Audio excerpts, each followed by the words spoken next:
Hi guys, my name is Swati. This video has been made for Educademic. Today we are studying about hormones and the various glands that secrete hormones. Okay, this is your chapter number 22 of class 11 human physiology. ठीक है, that is chemical coordination and integration.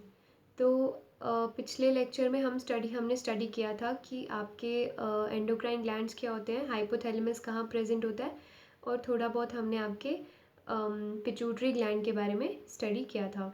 So in this video we will further study about various glands present in our body that secrete hormones and regulate various functions in our body.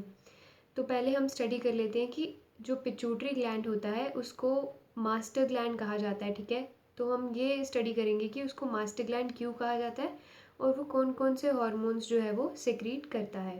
ठीक है, pituitary gland जो है वो आपका दो parts में divided होता है. एक होता है आपका एडिनो हाइपोफाइसिस और दूसरा होता है आपका न्यूरो हाइपोफाइसिस. जो आपका एडिनो हाइपोफाइसिस होता है उसको आप एंटीरियर पिट्यूटरी भी कहते हो, और जो आपका न्यूरो हाइपोफाइसिस होता है उसको आप पोस्टीरियर पिट्यूटरी भी कहते हो. ठीक है, जो एंटीरियर पिट्यूटरी होती है उसके साथ ही एक और पार्ट प्रेजेंट होता है आपका पार्स इंटरमीडिया. ठीक है, parse intermedia and your adeno hypophysis parse intermedia and anterior pituitary both form part of adenohypophysis, whereas your neurohypophysis is called as posterior pituitary. तो ये तीनों पार्ट्स जो हैं वो अलग अलग टाइप के हॉर्मोन्स को सिक्रीट करते हैं. सबसे पहले हम पढ़ते हैं कि एंटीरियर पिट्यूटरी आपकी कौन कौन से हॉर्मोन्स को सिक्रीट करती है. Anterior pituitary secretes your growth hormone, your gonadal hormones that is luteinising hormone and follicle stimulating hormone. Further it secretes your thyroid stimulating hormone. Okay, उसके बाद जो आपका पार्स इंटरमीडिया आ जाता है वो आपका सेक्रीट करता है मेलानोसाइट स्टिमुलेटिंग हार्मोन. और उसके बाद जो आपकी पोस्टीरियर पिट्यूटरी आ जाती है या न्यूरो हाइपोफिसिस जिसको आप कहते हो फाइसिस, वो सेक्रीट करता है आपका ऑक्सीटोसिन हार्मोन और सेक्रीट करता है आपका वैसोप्रेसिन हार्मोन. ठीक है, तो क्या होते हैं इनके फंक्शंस. सबसे पहले हम स्टडी करते हैं ग्रोथ हार्मोन के बारे में. ग्रोथ हार्मोन जो है वो आपका रिलीज़ करता है एंटीरियर पिट्यूटरी. ये आपकी बॉडी की ओवरऑल ग्रोथ को मेंटेन करता है. ठीक है, अगर इस हार्मोन की ज़्यादा सिक्रीशन हो जाए तो बॉडी पार्ट्स जो है वो काफ़ी इलोंगेटेड होते हैं. ऑल राउंड आपकी बॉडी लेंथ जो है वो काफ़ी लॉन्ग होती है and the disorder is called as gigantism. Further अगर ये हार्मोन ग्रोथ हार्मोन अगर कम मात्रा में रिलीज़ होता है आपकी बॉडी में तो आपको ड्वार्फिज्म हो सकता है. मतलब आपकी जो है वो नॉर्मल बॉडी ग्रोथ जो है वो नहीं हो पाती और स्ट्रक्चर जो है वो काफ़ी श्रिंक्ड रहता है. ठीक है, उसके बाद आ जाता है आपका thyroid stimulating hormone. Thyroid stimulating hormone obviously ये स्टिमुलेट करता है आपका सिक्रीशन ऑफ थायराइड हार्मोन. ठीक है, जो थायराइड ग्लैंड में से जो भी हार्मोन्स प्रोड्यूस होते हैं, और थायराइड हार्मोन के फंक्शंस के बारे में अभी हम आगे पढ़ेंगे. ठीक है, स्टिमुलेटिंग हार्मोन TSH जो होता है वो थायराइड स्टिमुलेटिंग हार्मोन होता है, वो आपका स्टिमुलेट करता है सिक्रीशन ऑफ थायराइड हार्मोन्स. उसके बाद होता है आपका ल्यूटिनाइजिंग हार्मोन यानी LH और FSH फॉलिकल स्टिमुलेटिंग हार्मोन.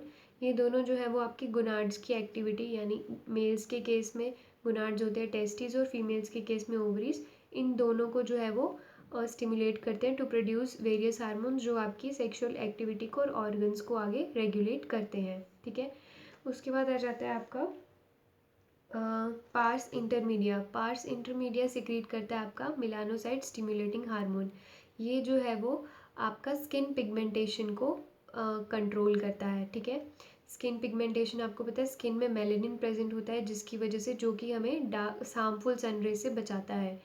तो मेलानोसाइट जो है वो मेलानोसाइट स्टिमुलेटिंग हार्मोन जो है वो इस मेलेनिन की कॉन्सेंट्रेशन को मेंटेन रखता है जिसकी वजह से हमारी बॉडी जो है वो पिगमेंटेड होती है, मतलब कलरेशन दिखाती है. जैसे कि जब हम ज़्यादा सन में रहते हैं तो हमारी बॉडी जो है वो टैन हो जाती है, तो ये इस मेलेनिन की वजह से ही होता है. This is a phenomenon of our body protecting us from the harmful sun rays. ठीक है, उसके बाद आपका एडिनो हाइपोफाइसिस जो है वो रिलीज़ करता है ऑक्सीटोसिन.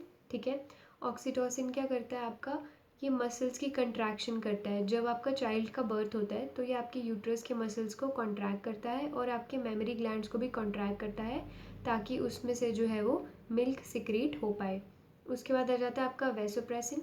वैसोप्रेसिन जो है वो हार्मोन वो आपकी बॉडी में वाटर और इलेक्ट्रोलाइट्स की कॉन्सेंट्रेशन को मेंटेन रखता है, ठीक है, और एक्सेस यूरिनेशन को रोकता है, ठीक है। It is an anti diuretic hormone. और उसके बाद जो है हम स्टडी करेंगे ऑर्गन्स, ठीक है, डिफरेंट डिफरेंट ऑर्गन्स, और भी सारे ऑर्गन्स प्रेजेंट होते हैं जो आपके हॉर्मोन्स को सेक्रीट करते हैं, ठीक है। सबसे पहले हम पढ़ते हैं पीनियल ग्लैंड के बारे में। पीनियल ग्लैंड जो है वो आपके फोर ब्रेन में प्रेजेंट होता है, ठीक है। Fore brain, mid brain, hind brain, हमने ब्रेन के स्ट्रक्चर्स के बारे में भी पढ़ चुके हैं। तो ये आपके ब्रेन में प्रेजेंट होता है पीनियल ग्लैंड। ये सिक्रीट करता है आपका हार्मोन मेलेटोनिन, ठीक है। मेलेटोनिन क्या करता है, आपका जो भी आपका स्लीप साइकिल होता है, जैसे आपके उठने का कब का टाइम है, सोने का कब का टाइम है, या जो आपकी स्किन की पिगमेंटेशन होती है, ठीक है। तो ये सब जो है फैक्टर्स जो है ये मेलाटोनिन हार्मोन कंट्रोल करता है, जो कि आपका पीनियल ग्लैंड में, जो कि आपका पीनियल ग्लैंड सिक्रीट करता है, ठीक है। पीनियल ग्लैंड आपका लोकेटेड होता है फोर ब्रेन में, ठीक है। उसके बाद आ जाता है आपका थायराइड ग्लैंड। थायराइड ग्लैंड जो होता है वो आपका इस रीजन में प्रेजेंट होता है, ठीक है। जो आपका फैरिंग्स होता है उसके दोनों साइड्स पे प्रेजेंट होते हैं दो छोटे छोटे ग्लैंड्स, उनको आप बोलते हो थायराइड ग्लैंड्स।